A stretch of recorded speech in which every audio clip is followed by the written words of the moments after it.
يا أهل الكتاب لا تغلوا في دينكم ولا تقولوا على الله إلا الحق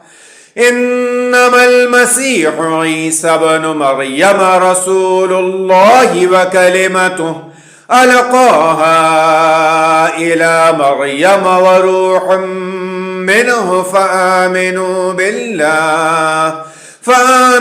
بالله ورسله ولا تقولوا ثلاثة انتهوا خيرا لكم إنما الله إله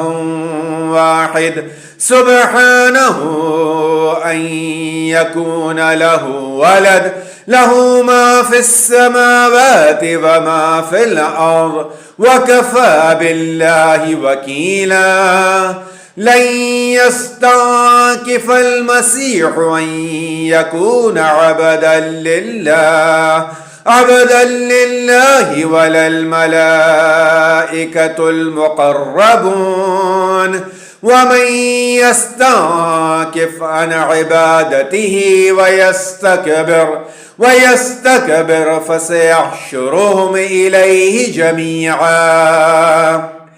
فأما الذين آمنوا وعملوا الصالحات فيوفيهم أجورهم ويزيدهم من فضله وأما الذين استنكفوا واستكبروا فيعذبهم عذابا أليما ولا يجدون لهم من دون الله وليا ولا نصيرا.